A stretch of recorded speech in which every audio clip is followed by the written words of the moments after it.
కళ్ళుండి కూడా చూడలేని కబోదివి నువ్వు మాజీ మంత్రి అప్పల్ రాజు అనే విధంగా ఎమ్మెల్యే గౌతు శిరీష మాత్రం కొంచెం ఘాటుగా స్పందించి ఒక వీడియోని మాత్రం విడుదల చేయడం జరుగుతుంది. సో ఒక విధంగా చూసుకుంటే ఇప్పుడు ఏవైతే విజయవాడకు సంబంధించి ముఖ్యంగా ఆంధ్ర రాష్ట్రం మొత్తం కూడా ఎక్కడెక్కడైతే ఫ్లడ్స్ అన్ని వచ్చి కూడా ప్రజలందరూ కూడా తీవ్రంగా ఇబ్బందులు పడుతున్న నేపథ్యంలో చాలా మటుకు అధికారులు కావచ్చు, కొంతమంది అంటే ఆఖరికి సీఎం చంద్రబాబు నాయుడుతో సహా చాలా మంది అందరూ కూడా అక్కడికి వెళ్ళి స్వయంగా అక్కడికి వెళ్ళి ప్రజలతోని మాట్లాడి వాళ్ళ ప్రతి ఒక్క గడపకు కూడా వెళ్ళి వాళ్ళకి ఎలాంటి సమస్యలు ఉన్నాయి, మీకు ప్రభుత్వం తరపు నుంచి ప్రతి ఒక్క సహాయం కూడా అందుతుందా లేదా, ఫుడ్ అందుతుందా, వాటర్ బాటిల్స్ అందుతున్నాయా, ప్రతి ఒక్క విషయాన్ని కూడా వాళ్ళ అంటే ప్రతి ఒక్క ఇంటికి కూడా వెళ్ళి ఆయన మాత్రం వాళ్ళని పలకరించి వాళ్ళ గురించి తెలుసుకొని వాళ్ళతో మాట్లాడి అన్నీ కూడా చేయడం జరుగుతుంది. సో ఇలాంటివన్నీ కూడా చేస్తున్నాక అంటే ఎక్కడ చూసినా కూడా అసలు మన దేశంలోనే ఎక్కడ కూడా ఇలాంటి ఒక నాయకుడు మాత్రం అస్సలు ఉన్నాడు. ఎందుకంటే ఒక సీఎం ఉన్నాడంటే ఖచ్చితంగా ఇలాంటి సమస్యలు వచ్చినప్పుడు లేదు డిప్యూటీ సీఎంనో లేకపోతే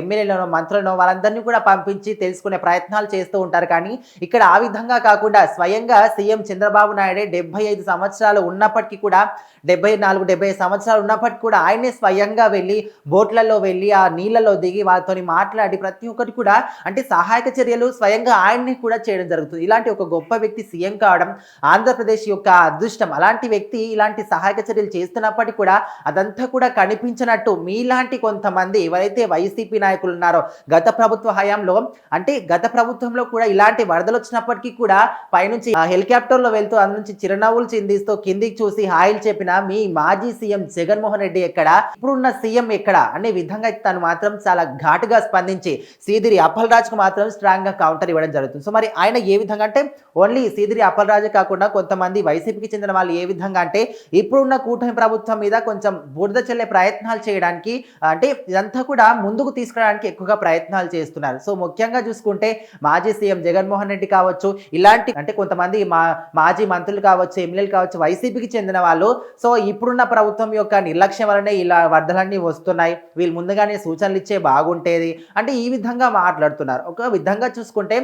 న్యాచురల్ డిజాస్టర్కి మ్యాన్మేడ్ డిజాస్టర్కి కూడా వీళ్ళకు తేడా తెలియదు అనే విధంగా కూడా తను మాట్లాడడం జరుగుతుంది. అంటే ఇప్పుడు మ్యాన్మేడ్ డిజాస్టర్లు అంటే ఒక విధంగా చూసుకుంటే బుడమేరు నుంచి వర్షపు నీరు అన్ని కూడా చంద్రబాబు నాయుడు ఈ విధంగా పంపిస్తున్నాడు అనే విధంగా కూడా వాళ్ళు మాట్లాడుతున్నారు. అంటే బుడమేరుకు సంబంధించి గన్లు పడినప్పటికీ కూడా అసలు దానికి గేట్లు ఉన్నాయా, గన్లు ఉన్నాయా విషయం కూడా వీళ్ళకి తెలియకుండా అప్పట్లో ఏ విధంగా మంత్రులు అయ్యారు, ఏ విధంగా ఎమ్మెల్యేలు అయ్యారు, ఏ విధంగా సీఎంలు అయ్యారు అనే విధంగా కూడా ఒక విధంగా